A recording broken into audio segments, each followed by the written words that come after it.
Hello and welcome, my dear students of class 8 of ICSE. Class 8 physics का first chapter matter, इस chapter को हमने already start कर दिया है. The first lecture for this chapter has already been uploaded and I hope you people have watched it. Today is the second lecture for this chapter. We are continuing with the chapter. तो first lecture में मैंने काफी सारे topics पढ़ा दिया था और उसका वो वीडियो एक सेपरेट प्लेलिस्ट में है. The name of the playlist is this chapter itself. मेरे प्लेलिस्ट सेक्शन में जाओ and you have to search for the playlist. Name of the playlist is class 8 physics matter.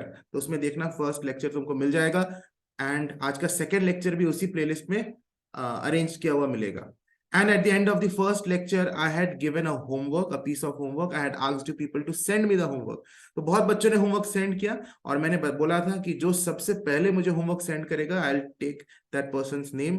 तो सबसे पहले होमवर्क मुझे दो बच्चों ने सेंड किया, Ramesh Sahu, western Odisha residential public school Odisha से, and Farhan Azad, greenfield academy Uttar Pradesh से. So congratulations to both of you, very good. इसके साथ साथ और भी बच्चों ने मुझे भेजा है, but since they have sent afterwards I could not take their name. ठीक है, कोई बात नहीं, आगे के होमवर्क को सेंड करना. आज क्या क्लास हम बिगिन कर रहे हैं, today is lecture number 2 and आज के वीडियो के एंड में भी मैं एक होमवर्क दूंगा एंड जो मुझे सबसे पहले होमवर्क सेंड करेगा मैं उसका नाम लूंगा ऑन द थर्ड लेक्चर. ठीक है, so let us continue with the second lecture children. Today we will discuss the different states of matter. हम बहुत ही सीक्वेंस में चल रहे हैं एंड डिटेल में पढ़ रहे हैं and these videos are all in all video. तुम्हें किसी और सोर्स की जरूरत भी नहीं अपने एग्जाम के प्रिपरेशन के लिए. अगर इन वीडियोस को, इस कोर्स को सिंसियरली हर एक वीडियो जो आ रहा है इसको देख रहे हो without skipping any part and without missing any video, I can guarantee you तुम्हें और कोई सोर्स की जरूरत नहीं है for your preparation of class 8 physics. And similarly for your class 8 chemistry also have started the course. तुमने देखा होगा मेरे चैनल पर ही रिसेंटली क्लास 8 केमिस्ट्री का भी मैंने स्टार्ट किया है and first chapter of chemistry भी मैटर है, उसका भी एक सेपरेट प्लेलिस्ट है क्लास 8 केमिस्ट्री मैटर करके. एंड वहां पर फर्स्ट लेक्चर ऑफ केमिस्ट्री भी अपलोड हो गया and all the upcoming lectures will also be uploaded in that playlist. ठीक है, तो चैनल पर बने रहो and so that you don't miss out any of the upcoming lectures. ठीक है, you have to press the bell icon, you have to subscribe to the channel and also press the bell icon. ठीक है, तो चलो आज हम start करते हैं. मेरे साथ चैप्टर को स्टार्ट करो और प्रॉमिस करो कि बिना स्किप किए हुए देखोगे and what ever I will teach you will right it down. Notes भी बनाते हुए चलोगे, नोट्स भी बनाओगे. ठीक है, पूरे सिंसियरिटी के साथ अगर इसको देखोगे तो तुम्हें एक्सीलेंट रिजल्ट्स मिलेंगे. Okay, states of matter. We know that there are 3 states of matter: solids, liquids, and gases. But how do we decide that this is a solid, this is a liquid, this is a gas? हम जानते हैं 3 states of matter है, ये solid है, ये liquid है, ये gas है. लेकिन हम decide कैसे करते हैं? तो वो कौन से properties पर हम decide करते हैं कि ये solid है, ये liquid है, ये gas है? The properties which decide the state of a substance, that is solid, liquid or gas, are वो कौन से properties है children? Take a note of it. वो कौन से properties है? सबसे पहला intermolecular space. कोई भी मैटर हो, चाहे सॉलिड हो, चाहे लिक्विड हो, चाहे गैस हो, they are matter, isn't it? Solid भी मैटर है, liquids भी मैटर है, gases भी मैटर है, and every matter is made up of molecules. All matter किससे बने होते हैं? ये हमने लेक्चर 1 में डिस्कस किया था, मॉलिक्यूल से. और सॉलिड के मॉलिक्यूल्स बहुत क्लोजली पैक्ड होते हैं. That means the intermolecular space, एक मॉलिक्यूल और दूसरे मॉलिक्यूल के बीच का स्पेस जिसे हम इंटरमॉलिक्यूलर स्पेस बोलते हैं, वो बहुत ही कम होता है सॉलिड्स में. In liquids the intermolecular spaces are little higher, while in gases the intermolecular spaces is very large. बहुत दूर दूर पर मॉलिक्यूल्स होते हैं गैसेस में, एक मॉलिक्यूल दूसरे मॉलिक्यूल से काफी गैप पर होता है. तो इंटरमॉलिक्यूलर स्पेसेस से हम डिसाइड करते हैं कि ये सॉलिड है, ये लिक्विड है, ये गैस है. और दूसरा एक प्रॉपर्टी है जिसके आधार पर हम ये डिसाइड करते हैं कि this is solid, this is liquid, this is gas, and that property is force of attraction between the molecules. Intermolecular force of attraction. Okay, एक मॉलिक्यूल दूसरे मॉलिक्यूल को अट्रैक्ट कर रहा है. तो सॉलिड्स में इंटरमॉलिक्यूलर फोर्सेस ऑफ अट्रैक्शन बहुत strong होता है, सबसे स्ट्रांग होता है. In solids the intermolecular forces of attraction are very strong. इसीलिए एक मॉलिक्यूल दूसरे मॉलिक्यूल को इतना स्ट्रांगली अट्रैक्ट करके रखा है, क्लोजली पैक्ड है. सॉलिड्स में क्या मैंने बोला था? The molecules are closely packed. एकदम एक मॉलिक्यूल दूसरे मॉलिक्यूल से चिपका हुआ है। चिपका हुआ क्यों है? Because the force of attraction between one molecule and the other is very strong. Liquids में थोड़ा वीक होता है, इसलिए मॉलिक्यूल्स थोड़े थोड़े दूर पर होते हैं। और यही फोर्स ऑफ अट्रैक्शन गैसेस में तो वीकेस्ट, सबसे कमजोर फोर्स है। एक मॉलिक्यूल दूसरे मॉलिक्यूल को गैसेस में बहुत ही वीक फोर्स से अट्रैक्ट करता है, very weak force, and that is why the molecules are very far apart in case of gases. और तो तीसरा प्रॉपर्टी है वो है kinetic energy of the molecule. If you have watched the first lecture, you must have heard about this word kinetic energy. मैंने बताया था कि कोई भी, देखो यहाँ लिखा हुआ है काइनेटिक एनर्जी का, मैंने एक्सप्लेन किया था कैरेक्टरिस्टिक्स ऑफ मॉलिक्यूल्स में, it is the energy which is possessed by any body in motion. कोई भी बॉडी जो मोशन में हो उसमें क्या होता है? Kinetic energy. तो काइनेटिक एनर्जी के आधार पर भी हम डिसाइड करते हैं कि ये पर्टिकुलर ऑब्जेक्ट, ये पर्टिकुलर मैटर सॉलिड है, या ये लिक्विड है, या फिर ये गैसेस है। तो kinetic energy of the molecules due to their motion, सबसे ज्यादा काइनेटिक एनर्जी किसमें होता है? सॉलिड्स के मॉलिक्यूल्स, आई मीन गैसेस के मॉलिक्यूल्स में। और सबसे कम काइनेटिक एनर्जी होता है सॉलिड्स के मॉलिक्यूल्स में। इसलिए सॉलिड के मॉलिक्यूल्स बिल्कुल मूव नहीं करते इधर उधर। सबसे ज्यादा जो मोशन में होगा उसमें सबसे ज्यादा काइनेटिक एनर्जी होगा। गैसेस के मॉलिक्यूल्स रैंडमली इधर उधर मूव करते हैं, इसलिए सबसे ज्यादा काइनेटिक एनर्जी गैसेस के मॉलिक्यूल्स में। इसलिए यहां पर ये हमें समझना है कि इंटरमॉलिक्यूलर स्पेस सबसे ज्यादा मैक्सिमम किस में होता है? Maximum in gases. गैसेस में इंटरमॉलिक्यूलर स्पेसेस मैक्सिमम होता है, और मिनिमम होता है, मिनिमम इन सॉलिड। सॉलिड्स में बिल्कुल भी इंटरमॉलिक्यूलर स्पेसेस ज्यादा नहीं होते, बहुत नेग्लिजिबल इंटरमॉलिक्यूलर स्पेस होता है। इसलिए लिख दिया हमने maximum in gases, minimum in solids. और लिक्विड्स बीच में है, बीच में लिक्विड्स, गैसेस से थोड़ा कम लेकिन सॉलिड से थोड़ा ज्यादा इंटरमॉलिक्यूलर स्पेस। अच्छा, similarly force of attraction between the molecules, ये होता है मैक्सिमम इन सॉलिड्स। सॉलिड्स में सबसे ज्यादा फोर्स ऑफ अट्रैक्शन होता है एक मॉलिक्यूल दूसरे मॉलिक्यूल के बीच, जिसके वजह से सॉलिड्स के मॉलिक्यूल्स क्लोजली पैक्ड होते हैं। And minimum in gases, minimum in gases, gases में सबसे कम। थर्ड, काइनेटिक एनर्जी की बात करें तो maximum in the molecules of gases, gases के मॉलिक्यूल्स में सबसे ज्यादा, and minimum in the molecules of solids. Solids के मॉलिक्यूल्स में सबसे कम काइनेटिक एनर्जी होता है। That is why they don't move randomly. The molecules in solids can not move here and there randomly. हाँ, वो वाइब्रेट करते हैं अपने पोजीशन पर। Okay, that also we discussed in the previous lecture. So now let us discuss solid, liquid and gas. जो मैंने अभी बताया वही चीज यहाँ लिखा हुआ है, एक बार रीड कर लेते हैं, you will understand even better. Solid. When intermolecular force is very strong, the kinetic energy is very small. यही मैंने बताया अभी थोड़ी देर पहले, ये सॉलिड्स में इंटरमॉलिक्यूलर फोर्स बहुत स्ट्रांग होता है और काइनेटिक एनर्जी वेरी स्मॉल। मैंने लिखा है ना, kinetic energy is very minimum, is the least minimum in solids, लेकिन force of attraction is maximum in solids. तो सॉलिड्स में अगर फोर्स ऑफ अट्रैक्शन मैक्सिमम है तो काइनेटिक एनर्जी मिनिमम होगा, यानी बहुत कम काइनेटिक एनर्जी है सॉलिड्स के मॉलिक्यूल्स में। That is written over here. When intermolecular force is very strong, the kinetic energy is very small. The intermolecular space is reduced. और इसके वजह से क्या होता है? Intermolecular space बहुत कम, reduced हो जाता है, negligible हो जाता है, and the matter exists as solid. And this is very important. ये जो तीन बातें हैं, intermolecular force, kinetic energy and intermolecular spaces, इन तीनों का तुम्हें अच्छे से जानना है। लिक्विड्स में क्या है? When intermolecular force between the constituent molecules is not much strong, बहुत ज्यादा strong नहीं है। liquids में intermolecular force solid से कमजोर होते हैं, that force is weaker in comparison to that in solids, इसलिए बोल रहे is not that much strong, and that is why the kinetic energy is sufficient for the molecules to move to and fro. इसलिए इसमें थोड़े ज्यादा kinetic energy होते हैं solids के मॉलिक्यूल्स के कंपैरिजन में। लिक्विड्स के मॉलिक्यूल्स के पास ज्यादा काइनेटिक एनर्जी होता है, and that kinetic energy is sufficient for the molecules to move to and fro. वो molecules to and fro move करते हैं। इसलिए अभी एक प्रीवियस लेक्चर में ही मैंने एक एक्सपेरिमेंट बताया था, दिस एक्सपेरिमेंट, जिसमें हमने लाइकोपोडियम पाउडर याद है तुम लोगों को? देखा था ये वीडियो, लाइकोपोडियम पाउडर का मूवमेंट हमने माइक्रोस्कोप से देखा था, तो जिगजैग मोशन हो रहा था, रैंडम मोशन। इसका मतलब यही है कि काइनेटिक एनर्जी है लिक्विड के मॉलिक्यूल्स में, ज्यादा है सॉलिड्स के तुलना के मॉलिक्यूल्स से, and that is why the molecules are moving to and fro.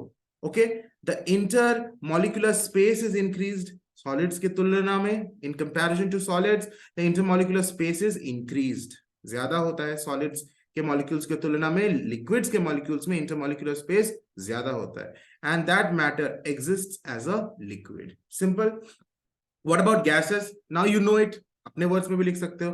When the intermolecular force is negligible, gases में इंटरमॉलिक्यूलर फोर्स ऑफ अट्रैक्शन बहुत कम होता है, मिनिमम होता है, and that is why the kinetic energy in the molecules of gases is very high. Gases के intermolecular forces बहुत कम, तो काइनेटिक एनर्जी बहुत ज्यादा, and that matter exists as gases. I hope things are clear. जो बातें मैंने यहां पर अभी लिखा वही यहां पर और एक्सप्लेन करके लिखा हुआ है, right? No doubt.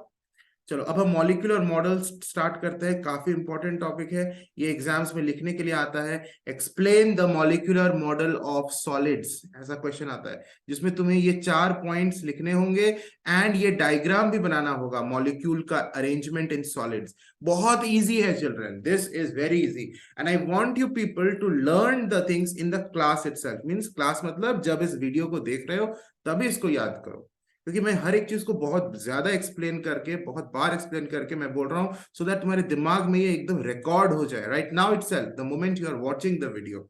Alright, so what we are discussing, we are now going to discuss molecular model of solids. Solids में molecules का क्या मॉडल है, कैसा दिखता है molecules solids में? तो solids में पहले तो डायग्राम को देखो, the molecules are closely packed, ये जो छोटे छोटे बॉल्स दिख रहे हैं ना, दीज आर मॉलिक्यूल्स, एंड इसके जो मॉलिक्यूल्स है एक दूसरे से काफी चिपके हुए हैं, they are closely packed, the spaces between them is negligible. ऐसा नहीं है कि इंटरमॉलिक्यूलर स्पेस नहीं है, स्पेस है, यहाँ देखो स्पेस है, लेकिन ये स्पेस बहुत ही नेग्लिजिबल है, ठीक है इनकम। और आगे हम देखेंगे लिक्विड्स के मॉलिक्यूलर अरेंजमेंट, उसमें काफी ज्यादा स्पेस, गैसेस के मॉलिक्यूलर अरेंजमेंट उसमें तो और ज्यादा स्पेसेस है। चलो अब हम इसको पढ़ना स्टार्ट करते हैं। फर्स्ट पॉइंट क्या कहता है? Each solid is made up of very tiny particles called molecules. इसमें कोई डाउट नहीं है, सॉलिड ही क्यों, लिक्विड भी तो मॉलिक्यूल से बने हुए हैं, गैसेस भी मॉलिक्यूल से बने हुए हैं। These molecules are very small in size, कोई नई बात नहीं है, and they can be assumed to be like tiny rigid balls. So each molecule can be assumed to be like tiny rigid balls, जैसे इस फिगर में तुम्हें दिख रहा है। क्लियर है? सिंपल सा है। फर्स्ट पॉइंट सिंपली हमें ये बता रहा है कि सॉलिड्स बने हुए हैं छोटे छोटे पार्टिकल्स मॉलिक्यूल से, जिसका साइज होता है very small, and each molecule can be assumed to be like tiny rigid balls. कुछ नहीं है, फर्स्ट पॉइंट याद हो गया। सेकेंड पॉइंट में चलते हैं। Second point says the separation between two molecules in a solid, matlab we are talking about which space, which space, intermolecular spaces. So that intermolecular spaces is very small या फिर is negligible, बहुत कम होता है एक molecule और दूसरे molecule के बीच का स्पेस। ओके, होता है लेकिन बहुत कम होता है। The third point is, तो सेकेंड पॉइंट तो कुछ नया पॉइंट नहीं था, ऑलरेडी जानते थे। थर्ड पॉइंट क्या कहता है? The molecules in a solid can only vibrate to and fro about their mean position. मतलब इन मॉलिक्यूल्स में काइनेटिक एनर्जी तो होता है, लेकिन बहुत ज्यादा काइनेटिक एनर्जी नहीं होता है, जिसके वजह से ये मॉलिक्यूल्स एकदम रैंडम मोशन इधर उधर मूव नहीं कर सकते। हाँ, उसमें थोड़ा काइनेटिक एनर्जी होता है, जिसके वजह से वो अपने ही जगह पर वाइब्रेट करते हैं, ऐसे आगे पीछे टू एंड फ्रो मोशन करते हैं, वाइब्रेशन करते हैं। They do not leave their position, अपने पोजीशन को नहीं छोड़ते कि यहां से यहां का मॉलिक्यूल उधर चला गया, जैसे लिक्विड्स और गैसेस में होता है वो, लेकिन सॉलिड्स में नहीं होता। ये मॉलिक्यूल इधर चला गया, ऐसा नहीं हो सकता, तब तो वो फ्लो, तब तो ये लिक्विड्स बन जाएगा। लिक्विड्स में होता है कि मॉलिक्यूल्स अपना जगह को छोड़कर उधर चला गया, उधर का मॉलिक्यूल इधर आ गया, ऐसे जिगजैग। गैसेस में भी होता है, सॉलिड्स में नहीं होता। सॉलिड्स में the molecules do not leave their position, यहाँ लिखा हुआ है they do not leave their position, अपने ही पोजिशन में वो बस आगे पीछे वाइब्रेट करते हैं, एक बार आगे जाता है फिर पीछे आता है। This position is known as mean position. फिर आगे गया तो जो पोजीशन में एक्वायर किया उसको बोलते हैं एक्सट्रीम पोजीशन, और पीछे आया ये भी एक दूसरा एक्सट्रीम पोजीशन। तो अपने मीन पोजीशन के अबाउट वो ऑक्सिलेट करता है, वाइब्रेट करता है, right? That is written that they only vibrate to and fro motion मतलब ये आगे पीछे मोशन, इसको बोलते हैं to and fro about their mean position, अपने मीन पोजीशन के about. Third point is also very simple, understood. What is the fourth point telling?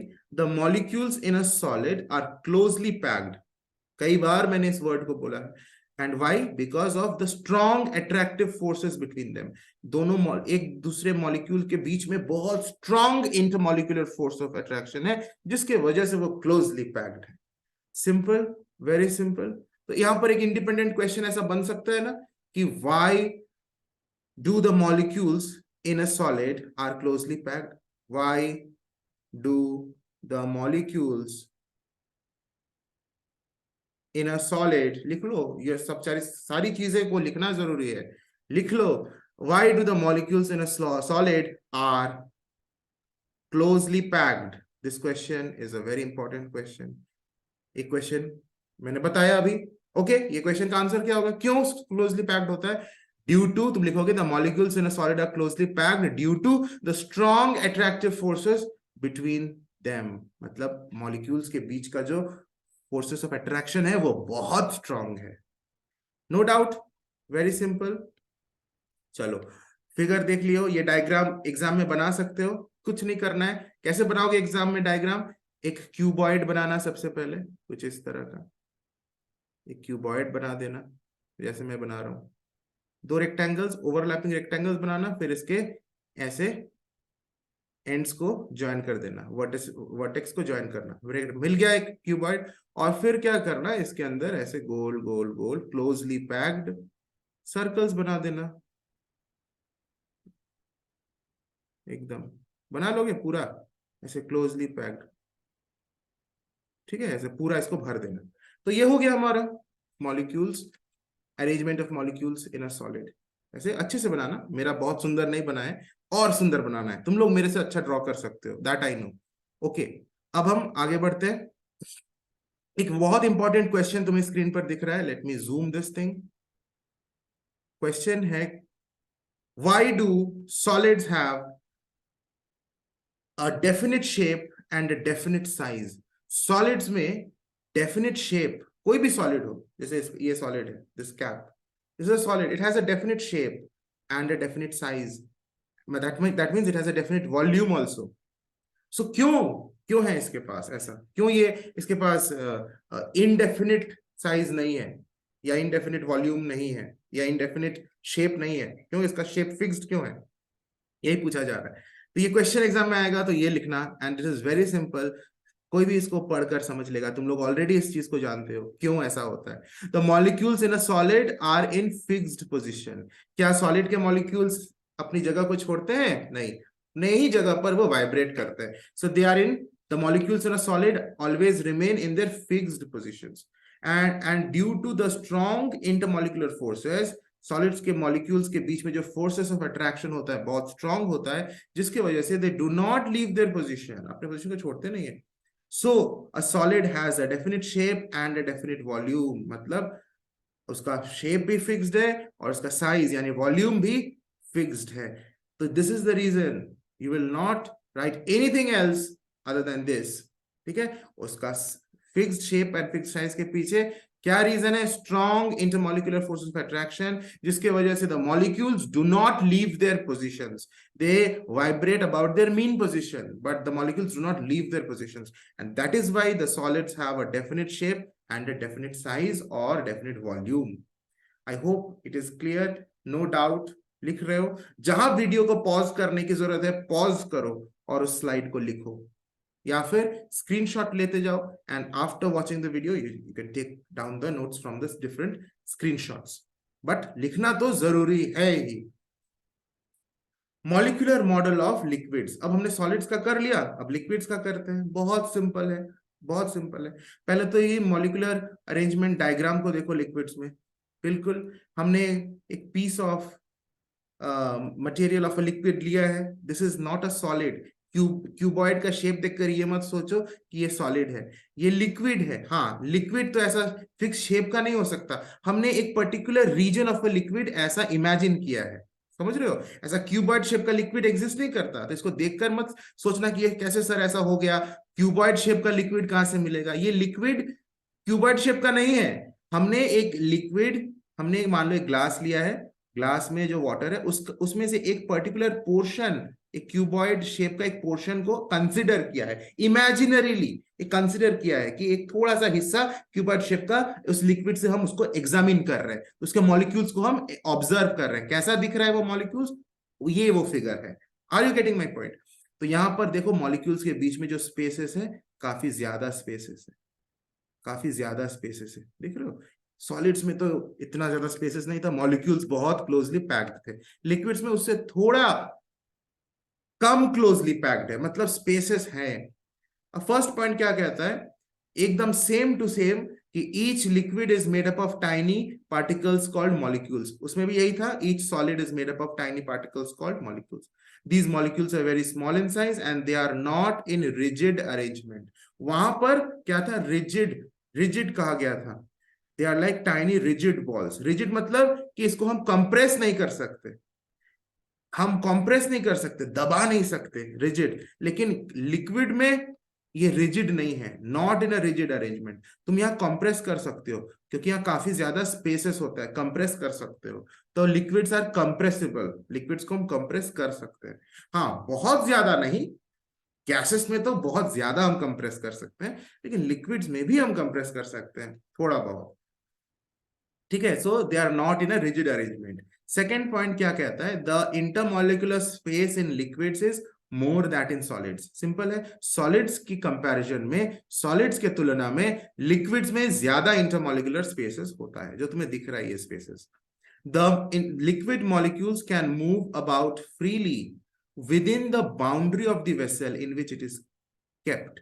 जिस वेसल में हमने लिक्विड को रखा है, उसी वेसल के बाउंड्री में, हाँ, वो कहीं पे भी मूव कर सकता है। If I have taken a bowl and I have kept a liquid inside this, कोई भी लिक्विड हो, तो ये हो गया वो बाउंड्री। इस बाउंड्री के बाहर वो लिक्विड नहीं जाएगा। और ये free surface of the liquid, जो उसका ऊपर सरफेस है, इसको बोलते हैं free surface. Free surface of the liquid, this is also a boundary. ये लिक्विड के मॉलिक्यूल्स इधर उधर, ये मॉलिक्यूल इधर जा सकता है, ये मॉलिक्यूल इधर आ सकता है, जिग जैग मूव कर रहा है, लेकिन अपने बाउंड्री को नहीं छोड़ रहा है। ये मॉलिक्यूल ऐसे ऊपर बाहर जंप नहीं कर जाएगा, बाउंड्री को पार नहीं कर जाएगा। This free surface is the boundary, is one of the boundaries. इसको वो जंप करके बाहर नहीं आ जाएगा, it can not come out of the boundary. तो क्या लिखा हुआ है, they can move about freely with in the boundary of the vessel, boundary के अंदर ही। लेकिन गैसेस में नहीं होता है ऐसा, गैसेस में नहीं होता है। तुम यहां पर एक टेस्ट ट्यूब लो और इसके अंदर थोड़ा कार्बन डाइऑक्साइड गैस भर दो, तुम्हें दिखेगा नहीं, carbon dioxide gas is heavier than air but it is invisible gas. तो कार्बन डाइऑक्साइड गैस है, कार्बन डाइऑक्साइड गैस एक टेस्ट ट्यूब के अंदर है। तुम इसे ऐसे ओपन छोड़ दो तो कार्बन डाइऑक्साइड के जो मॉलिक्यूल्स है वो धीरे धीरे बाहर की तरफ आ जा, अपने आप बाहर की तरफ आ जाएंगे, because of the random motion of the molecules, बाहर की तरफ आ जाएंगे। एंड कुछ देर बाद देखोगे the test tube does not have only carbon dioxide, क्योंकि बाहर का एयर भी इसके अंदर आ जाएगा। फिर ये यहाँ पर सिर्फ कार्बन डाइऑक्साइड नहीं रहेगा, क्योंकि गैस के मॉलिक्यूल्स वो फिक्स्ड बाउंड्री उसका नहीं होता है, they can go anywhere, random zigzag. ये टेस्ट ट्यूब के बाहर अपने आप निकल जाएगा, जो कि इस वाटर में नहीं होगा। The water molecules can not go out of the bowl automatically, उसका एक फिक्स्ड बाउंड्री में ही वो मूव कर सकता है। I hope the thing is clear this point. Fourth point क्या कहता है, the molecules in a liquid are less closely packed, isn't it? In comparison to solids, the molecules are less closely packed. Solids means they are more closely packed and their positions are not fixed. मैंने अभी भी बताया, एक molecule अपने boundary में ही इधर उधर जा सकता है, इधर का मॉलिक्यूल उधर आएगा, इधर का उधर जाएगा। So their positions are not fixed as they are free to move. लेकिन फ्री टू मूव कहाँ, वो भी लिखना जरूरी है, within the boundary of the vessel। ये लिखना, फ्री टू मूव लिखकर छोड़ मत देना। The molecules are free to move but within the boundary of the vessel, that is important. Okay, this is because ये क्यों होता है, why they are free to move within the boundary of the vessel? Because the intermolecular forces in a liquid are weak. वो जो force एक molecule दूसरे molecule को attract कर रहा है, वो फोर्स थोड़ा वीक है in comparison to solids, they are weak in a liquid. Okay, ये इन अ ये 2 बार रिपीट हो गया ना, इन अ लिक्विड आर वीक, एक बार काट देते हैं इसको। क्या लिखा हुआ है? The intermolecular forces in a liquid are weak in comparison to that in solids. Solids के कंपैरिजन में लिक्विड्स में जो इंटरमॉलिक्यूलर फोर्सेस होते हैं वे थोड़े वीकर होते हैं, और गैसेस में तो वीकेस्ट होता है ये फोर्स, सॉलिड्स में स्ट्रॉन्गेस्ट होता है। ठीक है, क्लैरिटी है? कोई एकदम डाउट नहीं है, एकदम सिंपल सी बात है। ये क्वेश्चन एक आ सकता है, बहुत important question, why do liquids have a definite volume but do not have a definite shape? Liquids में, लिक्विड्स का वॉल्यूम फिक्स्ड होता है, डेफिनिट वॉल्यूम। जैसे एक ग्लास लिया, ग्लास में तुमने एक फिक्स्ड वॉल्यूम का लिक्विड लिया 20 ml, मान लो इसमें 20 ml का वाटर है, 20 milliliters का वाटर है। The same water if you pour it on a bowl, inside a bowl, the same water, उसका शेप चेंज हो गया है ना। देखो इसका शेप अलग था, ग्लास का शेप ले लिया था जब वो ग्लास में था, अभी हमने इसको बाउल में ट्रांसफर किया, the liquid took the shape of the bowl, right? But shape change हो गया, but the volume is still 20 ml। इसमें अभी भी 20 मिलीलीटर ऑफ वाटर ही है, ऐसा नहीं कि अमाउंट ऑफ वाटर चेंज हो गया, volume of water did not change. इसी वाटर को अगर तुम किसी दूसरे शेप के कंटेनर में डालोगे, इस तरह का एक पॉट में डालोगे, तो वो पॉट का शेप ले लेगा, shape will change but the volume of the water will remain unchanged. That means liquids have definite volume, but they do not have definite shape. उसका शेप चेंज होते रहता है, जैसे कंटेनर के शेप में हम रखेंगे उसका शेप वो ले लेगा, लेकिन वॉल्यूम फिक्स रहेगा। ऐसा क्यों होता है? ऐसे इसलिए होता है कि उसका जो इंटरमॉलिक्यूलर फोर्सेस है वो थोड़ा वीक है। देखो इसको पढ़ते हैं, सॉलिड्स के कंपैरिजन में फोर्सेस वीक होते हैं। The liquids can slide over one another, liquid के molecules, the liquid molecules can slide over one another due to which a liquid can flow. Basically liquids flow करते हैं, बहता है liquid, क्योंकि उसके मॉलिक्यूल्स एक मॉलिक्यूल का लेयर दूसरे मॉलिक्यूल के लेयर के ऊपर फ्लो कर सकता है, स्लाइड कर सकता है। If I have a layer of molecules और एक नीचे एक लेयर ऑफ मॉलिक्यूल्स, देखो मॉलिक्यूल्स और मॉलिक्यूल्स के बीच में काफी गैप भी होना होता है, ये लिक्विड के मॉलिक्यूल्स है, तो जो फर्स्ट लेयर ऑफ मॉलिक्यूल्स है एक दूसरे लेयर ऑफ मॉलिक्यूल के ऊपर स्लाइड कर सकता है, ऐसे स्लाइड कर सकता है, ये मॉलिक्यूल इसके ऊपर ऐसे स्लाइड कर सकता है, स्लाइड कर सकता है मॉलिक्यूल्स का लेयर। तो the liquid molecules can slide over another due to which a liquid can flow, इसके वजह से लिक्विड फ्लो कर सकते हैं। The intermolecular forces although are weak are sufficient to keep the molecules within the boundary of the vessel. Intermolecular forces weaker होते हैं, लेकिन इतने भी वीक नहीं होते कि मॉलिक्यूल्स बाउंड्री को छोड़कर ही निकल जाए। मैंने अभी भी बताया था कि मॉलिक्यूल्स मूव तो करते हैं लेकिन with in the boundary of the vessel. Liquid के मॉलिक्यूल्स की बात किया जा रहा है, लिक्विड के मॉलिक्यूल्स मूव तो करते हैं लेकिन अपने बाउंड्री, वेसल के बाउंड्री के अंदर ही। मतलब the intermolecular forces are weaker but not so much weak that they can allow the molecules to go out of the boundary. No, they are sufficient, the forces are sufficient enough to keep the molecules within the boundary of the vessel. ये लिखा हुआ है, the intermolecular forces although they are weak they are sufficient to keep the molecules within the boundary of the vessel. इसके वजह से liquids do not have a definite shape, shape definite नहीं है, लेकिन इनका they have a definite volume, इनका volume fixed है। This is the answer that you will be writing. इसके अलावा कुछ और लिखोगे तो मार्क्स कट जाएगा। ये क्वेश्चन है कि क्यों लिक्विड्स के पास डेफिनेट वॉल्यूम होता है, डेफिनेट शेप नहीं होता है, उसका ये आंसर है। I hope you have taken it down. You have either taken the screenshot of it so that you can take it down later in your notebook, या फिर अभी ही वीडियो को पॉज करके इसको लिख लो। Very important question.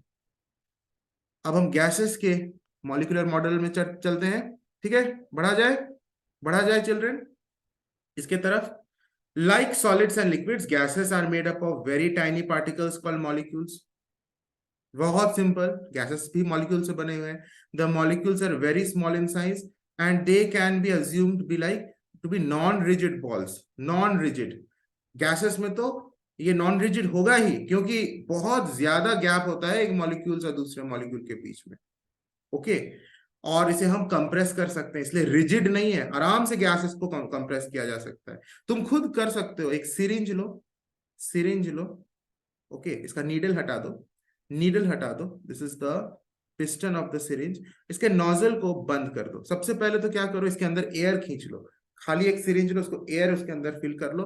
The piston ऊपर है अभी क्योंकि तुमने उसको पुल आउट करके इसके अंदर अभी सिर्फ एयर भर के रख दिया है। और अभी इसको, इसके नोजल को बंद कर दो एकदम, या फिर अपने थंब से ही इसको बंद कर दो, क्लॉग, इसको क्लॉग्ड कर दो, बंद कर दो। You can just keep your thumb here at the nozzle and clog it, and then you push down the piston। इस पिस्टन को नीचे पुश करो तो तुम्हें देखोगे कि तुम काफी हद तक तुम इसको पुश कर सकते हो।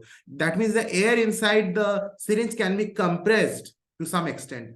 हाँ पूरा अंदर तक भी प्रेस किया जा सकता है एकदम नीचे तक, लेकिन जैसे इसको रिलीज करोगे फट से वो फिर बाहर आ जाएगा। जैसे ही तुम इसको पूरा पिस्टन को नीचे कर दिए and you release it, it will again come out with a large force, क्योंकि वो जो मॉलिक्यूल्स है वो कंप्रेस होकर रहना नहीं चाहता, वो दूर दूर रहना चाहता है। लेकिन कंप्रेस तुम कर सकते हो उसको, you can exert some force and compress the gas, क्योंकि ये नॉन रिजिड है। गैसेस कैसे होते हैं? Non rigid, because of the intermolecular spaces this they can be easily compressed. और जब तुम कंप्रेस कर रहे हो ना, ये मॉलिक्यूल्स थोड़ा नजदीक आ गया है, लेकिन वो नजदीक आना नहीं चाहता। गैस के molecules they want to go away from each other. तो जैसे ही तुम इसको रिलीज करोगे ये फट से एक दूसरे से दूर जाएगा and the piston will again come up, अपने आप पिस्टन बाहर की तरफ ऊपर आ जाएगा। Are you getting it? ये सब तो एक्सपेरिमेंट तुम लोग कर ही सकते हो, ठीक है। एक सिरिंज लेना, नीडल को हटाकर ये करके देखना। Okay, the separation between the molecules is quite large. Separation मतलब spaces, the space between the molecules is quite large as compared to liquids and solids। Simple है, solids and liquids के तुलना में इसके molecules के बीच का जो spaces होता है वो काफी large होता है। The molecules in a gas can move about freely। यहाँ पर कोई boundary नहीं है। The molecules can move freely in the entire space available to them। जितना भी जगह उसको मिला है वो पूरे जगह में इधर उधर उधर इधर घूम सकता है। There is no boundary, they know no boundaries। Okay, the molecules in a gas are wide apart। दिख रहा है, एक मॉलिक्यूल दूसरे मॉलिक्यूल से काफी दूर है, they are wide apart and their positions are not fixed। इसके पोजीशन फिक्स नहीं है, ये मॉलिक्यूल वहां जा सकता है, वहां का मॉलिक्यूल इधर आ सकता है। लिक्विड्स में तो एक बाउंड्री था, यहाँ तो कोई बाउंड्री भी नहीं है। यहाँ का मॉलिक्यूल वहां, वहां का यहाँ, कहीं पे भी पूरा इधर उधर का मूवमेंट हो सकता है। क्यों? Because the intermolecular forces in them are very weak. क्योंकि इनके बीच का जो इंटरमॉलिक्यूलर फोर्सेस ऑफ अट्रैक्शन है बहुत वीक है, तो अट्रैक्ट नहीं कर पाता है ज्यादा फोर्स से एक मॉलिक्यूल दूसरे मॉलिक्यूल को। इसके वजह से मॉलिक्यूल्स दूर दूर इधर उधर घूमते फिरते रहते हैं। They can just move freely randomly here and there in the entire space available to them.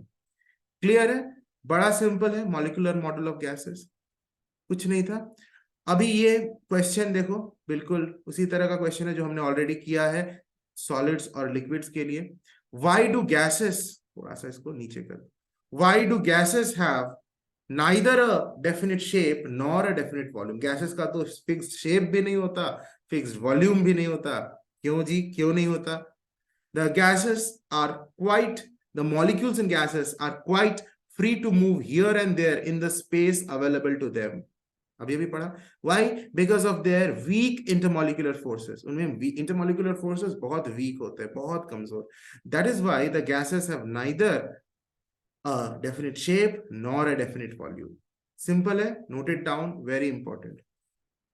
Now the differences that we have studied for solids, liquids and gases have been written as a chart। Here you can see a chart। This chart is not anything new, कोई नया topic नहीं है। जो point हमने अभी पढ़ा वही यहाँ पर एक चार्ट के तहत पॉइंट वाइज लिखा हुआ है। एक बार फटाफट पढ़ते हैं। सॉलिड्स में, solids have a definite shape and a definite volume. Liquids have a definite shape but do not have a definite, liquids have a definite shape, I mean sorry, liquids have a definite volume but do not have a definite shape। मैं फिर से एक बार पढ़ता हूं, liquids have definite volume but do not have a definite shape। ठीक है, clear है? Gases का कुछ भी डेफिनेट नहीं है, they neither have a definite volume nor a definite shape। Second point says liquids molecules in a solid are rigid। तो तुम कंप्रेस नहीं कर सकते। The molecules in a liquid are non rigid, थोड़ा सा कंप्रेस किया जा सकता है। गैसेस में the molecules in a gas are non rigid, इसको तो तुम बहुत ज्यादा कंप्रेस कर सकते हो। Third point, the molecules in a solid can only vibrate to and fro about their mean positions. Molecules अपने ही जगह पर टू एंड फ्रो मोशन कर सकते हैं अबाउट द मीन पोजिशन, लेकिन अपने जगह को छोड़ते नहीं है। लिक्विड्स में the molecules in a liquid can flow but with in the boundary of the vessel, एक बाउंड्री के अंतर्गत वो फ्लो कर सकते हैं, मूव कर सकते हैं। गैसेस में the molecules of a gas can move freely, there is no boundary, they can move freely in the available space, means in the entire space which is available to them। अभी अभी ये सारे points को हमने पढ़ा है ना, कुछ भी नया पॉइंट तो नहीं है। The molecules remain fixed at their positions, है ना, अपने पोजीशन पर फिक्स रहकर वो वाइब्रेट करता है। लिक्विड्स में the molecules do not remain fixed at their positions, gases में the molecules do not remain fixed at their positions. तो ये दोनों पॉइंट्स गैसेस और लिक्विड्स में सेम है। Solids का the intermolecular forces are very strong, here in liquids the intermolecular forces are less strong, मतलब moderate, and the intermolecular forces are weakest in gases। Solids में the molecules are closely packed, liquids में the molecules are loosely packed, and gases में the molecules are wide apart, मतलब कि बहुत ही ज्यादा loosely packed, एक दूसरे से काफी दूर। Solids cannot flow, बह नहीं सकता solid fixed है, एक रिजिड शेप है उसका। लिक्विड्स कैन फ्लो, हम जानते हैं लिक्विड्स बहता है, पानी बहता है, कोई भी लिक्विड बहता है। गैसेस ऑल्सो कैन फ्लो कर रहा है ना गैसेस, यहाँ का गैस उधर फ्लो कर जाता है। इस रूम के अंदर जो गैस है, अगर हमने विंडो खोल दिया तो बाहर का एयर अंदर आ जाएगा, अंदर का हवा भी बाहर जाएगा, तो वो गैसेस का फ्लो होता है, तो गैसेस कैन ऑल्सो फ्लो। अभी हमने जितनी बातें डिस्कस की उस पर बेस्ड होमवर्क आ गया है। आज का क्लास हम यहाँ एंड करने जा रहे हैं बट विद अ होमवर्क, और फिर मैं होमवर्क देखूंगा कौन बच्चा सबसे पहले होमवर्क मुझे भेजा है ना, उसका नाम मैं थर्ड लेक्चर में दूंगा, बोलूंगा।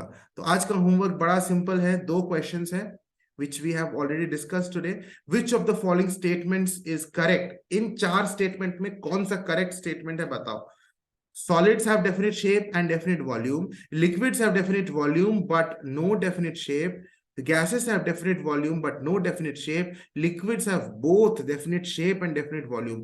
ऐसा हो सकता है कि एक से ज्यादा स्टेटमेंट करेक्ट हो, ऐसा मैं नहीं बोल रहा हूं कि सिर्फ एक ही स्टेटमेंट करेक्ट है। चारों स्टेटमेंट्स को अच्छे से पढ़ो एंड डिसाइड दैट कौन कौन से स्टेटमेंट्स करेक्ट हैं। हो सकता है कि सिर्फ एक स्टेटमेंट करेक्ट हो सकता है 2 स्टेटमेंट्स इनमें से करेक्ट हो सकता है 3 स्टेटमेंट्स करेक्ट हो सकता है all the 4 statements are correct, और हो सकता है none of the statements are correct. तुम इसको ठीक से समझो और मुझे बताओ कि क्या इसका करेक्ट आंसर होगा। होमवर्क में बताना, होमवर्क मुझे पीडीएफ फॉर्मेट में सेंड करना। ईमेल आईडी लिखा हुआ है sunando.devnath@yahoo.com। I will be waiting for your homework, और सिंसियरली करोगे तो डेफिनेटली एग्जाम्स में बहुत ही बेहतरीन रिजल्ट्स होंगे। Distinguish between solids, liquids and gases. Distinguish का मतलब है कि अभी अभी हमने यहाँ पर ये चार्ट पढ़ा, एक कंपैरिजन है, तो comparison between solids, liquids and gases, इसका ये कंपैरिजन तुम्हें लिखना है, लेकिन एनी 5 पॉइंट्स। हमने यहाँ 7 पॉइंट्स डिस्कस किया है, तुम कोई भी 5 पॉइंट्स का कंपैरिजन करना। यहाँ डिस्टिंग्विश न लिखकर मैं इसको बेटर कर दूं, कंपेयर बिटवीन, लिखो क्वेश्चन को, लिख लो, compare between solids, liquids and gases, 5 points of comparison you will write, any 5 points out of these 7 points. चलो चिल्ड्रन, आज हम यहाँ पर एंड करते हैं। If you have not subscribe to the channel, subscribe to it and also share it with your friends। God bless you, take care, bye bye।